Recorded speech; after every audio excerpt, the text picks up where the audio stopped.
Canteen ജീവനക്കാരനെ മർദ്ദിച്ചുവെന്ന പരാതിയിൽ പി സി ജോർജ് എംഎൽഎക്കെതിരെ കേസ്. എംഎൽഎ ഹോസ്റ്റലിലെ കഫേ കുടുംബശ്രീ ക്യാന്റീനിലെ ജീവനക്കാരനായ മനുവിനെയാണ് മർദ്ദിച്ചത്. ഊണെത്തിക്കാൻ വൈകിയതിനെ തുടർന്നാണ് പി സി ജോർജ് ജീവനക്കാരന്റെ മുഖത്തടിച്ചത്. എംഎൽഎക്ക് പുറമെ സഹായിയും മനുവിനെ മർദ്ദിച്ചതായാണ് പരാതി. എന്നാൽ താൻ മർദ്ദിച്ചിട്ടില്ലെന്ന് പി സി ജോർജ് പ്രതികരിച്ചു. എംഎൽഎ ഹോസ്റ്റലിലെ കഫേ കുടുംബശ്രീയിലെ ജീവനക്കാരനായ മനുവാണ് പി സി ജോർജ് എംഎൽഎ മർദ്ദിച്ചു എന്ന പരാതിയുമായി രംഗത്തെത്തിയത്. പി സി ജോർജിന്റെ മുറിയിൽ ഊണെത്തിക്കാൻ 20 മിനിറ്റ് വൈകിയതാണ് മർദ്ദനത്തിനിടയാക്കിയതെന്നാണ് പരാതി. ഞാൻ ഒറ്റയ്ക്കാണെന്ന് കൊണ്ടുകൊടുത്തത്. അപ്പോൾ ശാലം താമസിച്ചു. അതാണ് പി സി ജോർജ് സാറ് ആദ്യം ചീത്ത വിളിച്ചു. ഞാൻ ചീത്ത വിളിക്കേണ്ട കാര്യമില്ലല്ലോ സാറേ എന്ന് ചോദിച്ചു അങ്ങോട്ട്.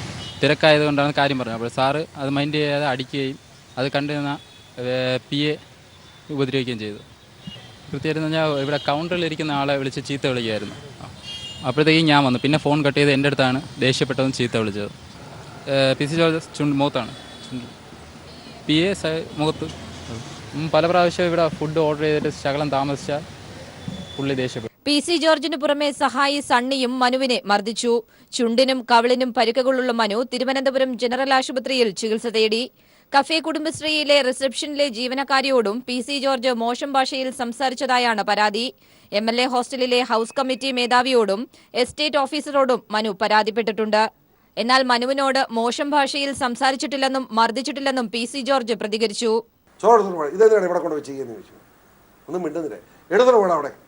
കറി കുറവാ അവിടെ പറഞ്ഞോളൂ തോന്നി. കറി കുറവാന്ന് ഇവനെന്നോട് പറഞ്ഞു. ഇവന് പറഞ്ഞ കാര്യമുണ്ടോ?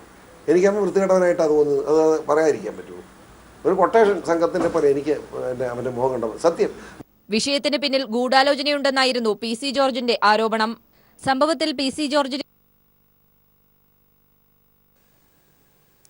പൾസർ സുനി പകർത്തിയ നടിയുടെ അപകീർത്തികരമായ ദൃശ്യങ്ങൾ അഭിഭാഷകനിൽ നിന്നും ലഭിച്ച മെമ്മറി കാർഡിലുണ്ടെന്ന സൂചന. മെമ്മറി കാർഡിന്റെ ശാസ്ത്രീയ പരിശോധനാ ഫലം കാത്തിരിക്കുകയാണ് പോലീസ്. ഒളിവിൽ പോകുന്നതിന് മുൻപായി കളമശ്ശേരിയിൽ നിന്നും സുനി പുതിയ മൊബൈൽ ഫോൺ വാങ്ങിയതായി പോലീസ് കണ്ടെത്തിയിരുന്നു. ഇതിനിടെ പ്രതികളെ വാഗമണ്ണിൽ എത്തിച്ച് തെളിവെടുപ്പ് നടത്തി. അതേസമയം സുനി, വിജേഷ് എന്നിവരൊഴികെ മറ്റ് 4 പ്രതികളെ അടുത്ത മാസം 3 വരെ പോലീസ് കസ്റ്റഡിയിൽ വിട്ടു. മാർട്ടിൻ, വടിവാൾ, സലീം, മണികണ്ഠൻ, പ്രദീപ് എന്നിവരെയാണ് കസ്റ്റഡിയിൽ വിട്ടത്. പൾസർ സുനിയുടെ അഭിഭാഷകനിൽ നിന്ന് ലഭിച്ച മെമ്മറി കാർഡാണ് പോലീസ് തിരുവനന്തപുരം ഫോറൻസിക് ലാബിലേക്ക് FSL പരിശോധനയ്ക്കായി അയച്ചത്. ഈ മെമ്മറി കാർഡിൽ സുനി പകർത്തിയ നടിയുടെ അപകീർത്തികരമായ ദൃശ്യങ്ങളുണ്ടെന്ന നിഗമനത്തിലാണ് പോലീസ്. വെള്ള സാംസങ് ഫോൺ ഉപയോഗിച്ചാണ് ദൃശ്യങ്ങൾ എടുത്തതെന്ന് നടിയും മാർട്ടിനും പറഞ്ഞിരുന്നു. ഈ ഫോണിൽ നിന്നും മെമ്മറി കാർഡ് ഊരിമാറ്റി അഭിഭാഷകന് കൈമാറുകയായിരുന്നുവെന്ന് സുനിയും ചോദ്യം ചെയ്യലിൽ സമ്മതിച്ചു. അഭിഭാഷകൻ രഹസ്യമായി സൂക്ഷിക്കുമെന്ന് കരുതിയാണ് മെമ്മറി കാർഡ് ഏൽപ്പിച്ചത്. കേസ് കെട്ടടങ്ങുമ്പോൾ തിരികെ വാങ്ങാമെന്നും കരുതി. എന്നാൽ ഇത് പോലീസിന്റെ കൈവശമെത്തുമെന്ന് കരുതിയിരുന്നില്ലെന്ന് സുനി ചോദ്യം ചെയ്യലിൽ സമ്മതിച്ചു. വെള്ള സാംസങ് ഫോൺ രക്ഷപ്പെടുന്നതിനിടെ ഗോശ്രീ പാലത്തിൽ നിന്നും കായലിലേക്ക് എറിഞ്ഞു എന്നാണ് സുനിയുടെ മൊഴി. പകരം കളമശ്ശേരിയിലെ കടയിൽ നിന്നും ഒരു ഫോൺ വാങ്ങിയെന്നും മൊഴിയിലുണ്ട്. 2000 രൂപ വില വരുന്ന ഒരു ഫോണായിരുന്നു അത്. സുനിയെ കടയുടമ തിരിച്ചറിഞ്ഞു. ഇതിനിടെ പ്രതികളുമായുള്ള തെളിവെടുപ്പ് പുരോഗമിക്കുകയാണ്. പൾസർ സുനിയെയും വിജീഷിനെയും വാഗമണ്ണിലെത്തിച്ച് തെളിവെടുപ്പ് നടത്തി. ഇവർ ഒളിവിൽ കഴിഞ്ഞ കുന്നിൻ ചെരുവിലും ഭക്ഷണം വാങ്ങിയ കടയിലും എത്തിച്ചാണ് തെളിവെടുത്തത്. ഹോട്ടൽ ഉടമ ഇരുവരെയും തിരിച്ചറിഞ്ഞു. നാളെ ആലപ്പുഴ, കായംകുളം എന്നിവിടങ്ങളിൽ പ്രതികളെ എത്തിച്ച് തെളിവെടുപ്പ് നടത്തും. News bureau, Kochi. കൊച്ചിയിൽ സിനിമാ നടി ആക്രമിക്കപ്പെട്ട സംഭവത്തിൽ സർക്കാർ കേസന്വേഷണം അട്ടിമറിക്കുന്നുവെന്നാരോപിച്ച് പ്രതിപക്ഷം നിയമസഭാ നടപടികൾ ബഹിഷ്കരിച്ചു. സംഭവത്തിൽ ഗൂഢാലോചനയില്ല എന്ന നിലപാട് സർക്കാർ സ്വീകരിച്ചിട്ടില്ലെന്നും എല്ലാ ആരോപണങ്ങളുടെയും നിജസ്ഥിതി പോലീസ് അന്വേഷിക്കുമെന്നും മുഖ്യമന്ത്രി സഭയിൽ വ്യക്തമാക്കി. വിഷയത്തെ പ്രതിപക്ഷം രാഷ്ട്രീയവൽക്കരിക്കുകയാണെന്നും മുഖ്യമന്ത്രി പറഞ്ഞു. അതേസമയം കേസന്വേഷണം തുടങ്ങിയപ്പോൾ തന്നെ മുഖ്യമന്ത്രി അന്തിമ വിധി പ്രഖ്യാപിച്ചത് കേസന്വേഷണത്തെ ബാധിച്ചുവെന്ന് പ്രതിപക്ഷ നേതാവ് രമേശ് ചെന്നിത്തല ആരോപിച്ചു. കൊച്ചിയിൽ സിനിമാ നടി ആക്രമിക്കപ്പെട്ട സംഭവത്തിൽ മുഖ്യമന്ത്രി നടത്തിയ പ്രസ്താവനയും സർക്കാർ സ്ത്രീ സുരക്ഷ അട്ടിമറിക്കുകയാണെന്ന കാര്യവും ചൂണ്ടിക്കാട്ടി PT തോമസ് MLA ആണ് വിഷയം നിയമസഭയിൽ അടിയന്തര പ്രമേയ ചർച്ചയ്ക്കായി നോട്ടീസ് നൽകിയത്. നടിക്ക് നേരെയുണ്ടായ കൊടുംക്രൂരതയെ മുഖ്യമന്ത്രിയും CPM സംസ്ഥാന സെക്രട്ടറി കോടിയേരി ബാലകൃഷ്ണനും വെള്ളപൂശാൻ ശ്രമിക്കുന്നു.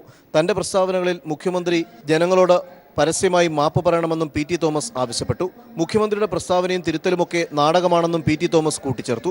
എന്നാൽ സംഭവം അറിഞ്ഞ സമയത്ത് തന്നെ പോലീസ് കൃത്യമായി ഇടപെട്ട് ശക്തമായ നടപടി സ്വീകരിച്ചുവെന്ന മറുപടിയായി മുഖ്യമന്ത്രി സഭയെ അറിയിച്ചു. കേസിൽ സമഗ്ര അന്വേഷണം നടത്തിവരുന്നു. എല്ലാ ആരോപണങ്ങളുടെയും നിജസ്ഥിതി പരിശോധിച്ച് പഴുതടച്ച നടപടികൾ സ്വീകരിക്കും. കേസിൽ ഗൂഢാലോചന ഇല്ല എന്ന നിലപാട് സർക്കാർ സ്വീകരിച്ചിട്ടില്ല. സ്ത്രീ സുരക്ഷ ഉറപ്പാക്കുന്ന കാര്യത്തിൽ പ്രതിജ്ഞാബദ്ധമായ സർക്കാരാണിതെന്നും മുഖ്യമന്ത്രി വ്യക്തമാക്കി. പ്രതികളെ പിടികൂടിയത് തെറ്റായിപ്പോയെന്ന രീതിയിലാണ് പ്രതിപക്ഷം വിമർശനം ഉന്നയിക്കുന്നത്. സംഭവത്തെ അനാവശ്യമായി രാഷ്ട്രീയവൽക്കരിക്കാനാണ് പ്രതിപക്ഷത്തിന്റെ ശ്രമം. പ്രധാന പ്രതികളെ അറസ്റ്റ് ചെയ്ത നടപടിയിൽ കോടതിക്ക് പോലും ആക്ഷേപമില്ല. ഒരു സ്ത്രീപീഡനവും ഈ സർക്കാർ അനുവദിക്കുകയില്ലെന്നും മുഖ്യമന്ത്രി കൂട്ടിച്ചേർത്തു. മുഖ്യമന്ത്രിയുടെ മറുപടിയെ തുടർന്ന് സ്പീക്കർ അടിയന്തര പ്രമേയ ചർച്ചയ്ക്ക് അനുമതി നിഷേധിക്കുകയായിരുന്നു. കേസന്വേഷണം തുടങ്ങിയപ്പോൾ തന്നെ മുഖ്യമന്ത്രി അന്തിമവിധി പ്രഖ്യാപിച്ചുവെന്ന് പിന്നീട് സംസാരിച്ച പ്രതിപക്ഷ നേതാവ് ആരോപിച്ചു. കേസന്വേഷണം മുഖ്യമന്ത്രി അട്ടിമറിക്കുകയാണെന്ന് ആരോപിച്ച് പ്രതിപക്ഷം തുടർന്ന് സഭയുടെ നടുത്തളത്തിലിരുന്ന് പ്രതിഷേധിച്ചു. പ്രതിപക്ഷ ബഹളത്തിനിടെ ശ്രദ്ധ ക്ഷണിക്കൽ പൂർത്തിയാക്കിയെങ്കിലും ബഹളം തുടർന്നപ്പോൾ സബ്മിഷൻ തടസ്സപ്പെട്ടു. തുടർന്ന് സ്പീക്കർ അല്പസമയത്തേക്ക് സഭ നിർത്തിവെച്ചു.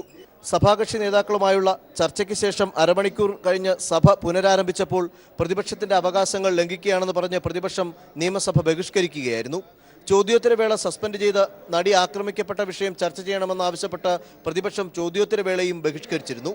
Sunil Arumanoor, news bureau, Thiruvananthapuram. RSSനെ രൂക്ഷമായി വിമർശിച്ച് മുഖ്യമന്ത്രി പിണറായി വിജയൻ. RSSന്റെ ഭീഷണി സംസ്ഥാനത്ത് വിലപ്പോവില്ല. കാലില്ലാത്തവൻ ചവിട്ടുമെന്ന് പറയുന്നത് പോലെയാണ് അവരുടെ ഭീഷണിയെന്നും മുഖ്യമന്ത്രി പറഞ്ഞു. ചില കാര്യങ്ങളിൽ പ്രതിപക്ഷത്തിനും BJPക്കും ഒരേ സ്വരമാണ്. കെ സുരേന്ദ്രന്റെ വിവാദ പ്രസംഗത്തിൽ നിയമപരമായി എന്ത് ചെയ്യാൻ സാധിക്കുമെന്ന് പരിശോധിക്കുമെന്നും മുഖ്യമന്ത്രി നിയമസഭയിൽ വ്യക്തമാക്കി. വർഗീയതയ്ക്കെതിരെ ശക്തമായ വിട്ടുവീഴ്ചയില്ലാത്ത നടപടിയെടുത്താൽ മാത്രമേ സംസ്ഥാനത്ത് മതനിരപേക്ഷത സംരക്ഷിക്കാൻ സാധിക്കൂ.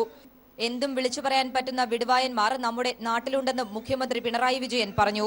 ചില കാര്യങ്ങളിൽ പ്രതിപക്ഷത്തിനും BJPക്കും ഒരേ സ്വരമാണെന്നും മുഖ്യമന്ത്രി കുറ്റപ്പെടുത്തി. RSSന്റെ ഭീഷണി സംസ്ഥാനത്ത് വിലപ്പോവില്ല. കാലില്ലാത്തവൻ ചവിട്ടുമെന്ന് പറയുന്നത് പോലെയാണ് അവരുടെ ഭീഷണി. ഒരു സ്ഥലത്ത് കാലുകുത്താൻ അനുവദിക്കില്ല എന്ന് പറയുന്നത് ഗീർവാണമായി മാത്രമേ കാണാൻ സാധിക്കൂ.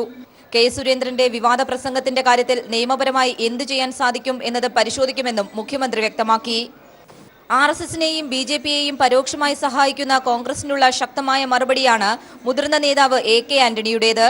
എന്നിട്ടും തിരുത്താൻ കോൺഗ്രസ് തയ്യാറാകുന്നില്ല. RSSന്റെ വർഗീയത പോലെയാണ് ന്യൂനപക്ഷ വർഗീയതയും. ഏത് വർഗീയതയ്ക്കെതിരെയും ശക്തമായ നടപടി സ്വീകരിക്കുമെന്നും മുഖ്യമന്ത്രി നിയമസഭയിൽ വ്യക്തമാക്കി. നിയമസഭയിൽ നിന്നും S. ഷീജ. കണ്ണൂരിൽ പള്ളി വികാരി +1 വിദ്യാർത്ഥിനിയെ പീഡിപ്പിച്ചതായി പരാതി. വിവരങ്ങളുമായി ജോഷില ചേരുന്നു. ജോഷില, എങ്ങനെയാണ് വിവരം പുറത്തു വന്നത്? പരാതി അവർ കൊടുത്തിട്ടുണ്ടോ പോലീസിലോ മറ്റോ? വിവരങ്ങൾ. 2 ആഴ്ച മുൻപാണ് കൊട്ടിയൂരിലെ +1 വിദ്യാർത്ഥിനി തൊക്കിലങ്ങാടി ക്രിസ്തുരാജ് ആശുപത്രിയിൽ പ്രസവിച്ചത്. ആശുപത്രിയിൽ നിന്നും നാട്ടുകാരാണ് സംഭവം പുറത്തെത്തിക്കുന്നത്. പ്രസവിച്ച ഉടൻ കുഞ്ഞിനെ വയനാട്ടിലേക്ക് മാറ്റുകയായിരുന്നു. 2 ആഴ്ചയ്ക്ക് ശേഷം വിദ്യാർത്ഥിനി സാധാരണ നിലയിൽ സ്കൂളിൽ പോയി തുടങ്ങി. സംഭവം പുറത്തറിഞ്ഞതോടെ വിദ്യാർത്ഥിനി പോലീസിൽ പരാതി നൽകുകയായിരുന്നു. കൊട്ടിയൂർ നീണ്ടുനോക്കിയിലെ സെന്റ് സെബാസ്റ്റ്യൻ പള്ളി വികാരി റോബിൻ വടക്കാഞ്ചേരി പീഡിപ്പിക്കുകയായിരുന്നു എന്നാണ് പോലീസിൽ നൽകിയിരിക്കുന്ന പരാതി. പോലീസിൽ മൊഴി നൽകുകയും ചെയ്തിട്ടുണ്ട്. IJM higher secondary school manager കൂടിയാണ് റോബിൻ വടക്കാഞ്ചേരി.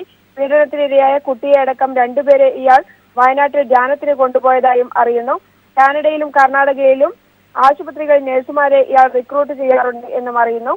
ഞായറാഴ്ച പള്ളി കുർബാനയിൽ പങ്കെടുത്ത വികാരി സംഭവം പുറത്തറിഞ്ഞതറിഞ്ഞ് ഇക്കാര്യം മനസ്സിലാക്കിയതിനെ തുടർന്ന് ഒളിവിൽ പോവുകയായിരുന്നു. പേരാവൂർ CI സുനിൽകുമാറും സംഘവും നടത്തിയ അന്വേഷണത്തിനൊടുവിൽ ചാലക്കുടിയിൽ വെച്ചാണ് പോലീസ് ഇയാളെ കസ്റ്റഡിയിലെടുത്തത്.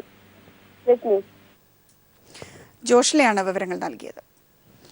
ABVPക്കെതിരെ പ്രതിഷേധിച്ചതിന് കാർഗിൽ രക്തസാക്ഷിയുടെ മകൾ ഗുൽമോഹർ കൗറിനെതിരെ സംഘപരിവാർ. ദില്ലിയിൽ ABVPക്കെതിരെ ഓൺലൈൻ ക്യാമ്പയിൻ നടത്തിയതിന് ദില്ലി സർവകലാശാല വിദ്യാർത്ഥിനിയും കാർഗിൽ രക്തസാക്ഷിയുടെ മകളുമായ ഗുൽമോഹർ കൗറിനെ ബലാത്സംഗം ചെയ്യുമെന്ന് ABVP പ്രവർത്തകർ ഭീഷണിപ്പെടുത്തി.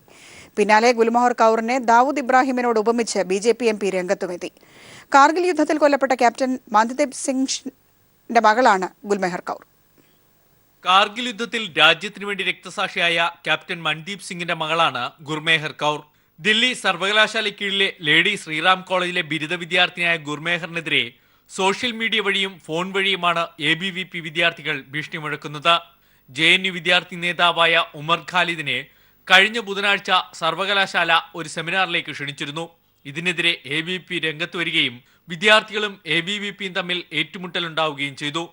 തുടർന്ന് ABVPക്കെതിരെ ഹാഷ്ടാഗോടെ സോഷ്യൽ മീഡിയ വഴി ഗുർമോഹർ നടത്തിയ പ്രചരണം വലിയ ദേശീയ ശ്രദ്ധ ആകർഷിച്ചിരുന്നു.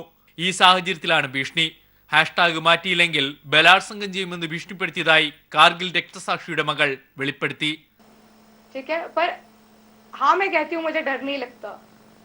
मुझे सच में नहीं लगता डर. अगर मैं ले खड़ी होंगी मुझे नहीं लगेगा. रेप थ्रेट्स के नाम पे आप ये नहीं बोल सकते कि आप हमसे डरो. सोशल मीडिया पर, फोन पर, मेरे फेसबुक मैसेंजर पर और बहुत गंदी गंदी बातें लिखी गई हैं और मुझे कहा जा रहा है कि मैं एंटी नेशनल हूँ. मुझे अपने नेशनलिज्म प्रूव करने की जरूरत नहीं है किसी को.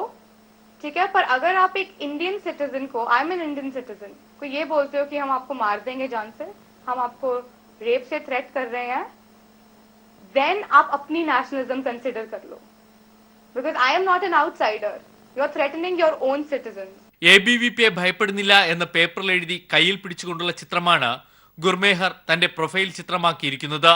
ഇതും സംഘപരിവാർ സംഘടനകളെ പ്രകോപിപ്പിക്കുന്നു. അച്ഛൻ കൊല്ലപ്പെടുമ്പോൾ 2 വയസ്സായിരുന്നു ഗുർമേഹറിന്. News bureau, Delhi. BJP-യുമായി എല്ലാ കാലത്തും ബന്ധം പുലർത്തിയത് കോൺഗ്രസ് അല്ല, CPM ആണെന്ന് VM സുധീരൻ. 1977 കൂത്തുപറമ്പിൽ പിണറായി ജനസംഘത്തിന്റെ പിന്തുണയോടെയാണ് മത്സരിച്ചതെന്നും സുധീരൻ കോഴിക്കോട് പറഞ്ഞു. BJP-യുമായി ഒരേ സ്വരത്തിൽ സംസാരിച്ചത്, ഒരേ വേദി പങ്കിട്ടത്, ഒരുമിച്ച് തെരഞ്ഞെടുപ്പിൽ മത്സരിച്ചത് താങ്കളും താങ്കളുടെ പാർട്ടിയുമാണ് 1977 എന്ന് പറയാൻ ആഗ്രഹിക്കുന്നു. അന്ന് 77 പുതുവയിൽ KG മാരാർക്ക് വേണ്ടി CPM വോട്ട് പിടിച്ചു. കൂത്തുപറമ്പിൽ മത്സരിച്ച താങ്കൾക്ക് വേണ്ടി അന്ന് BJP-യുടെ പൂർവ്വ പ്രസ്ഥാനമായ ജനസംഘം വോട്ട് പിടിച്ചില്ലേ? അന്നത്തെ 77-ലെ BJP, അന്നത്തെ ജനസംഘം ഉൾപ്പെട്ട സർക്കാരിനെ CPM പിന്താങ്ങിയില്ലേ? ഒഴിവുള്ള പോസ്റ്റുകളേക്കാൾ കൂടുതൽ ഉദ്യോഗാർത്ഥികളുടെ പട്ടിക പ്രസിദ്ധീകരിക്കുന്ന PSCയുടെ പ്രവണത നല്ലതല്ലെന്ന് മുഖ്യമന്ത്രി പിണറായി വിജയൻ.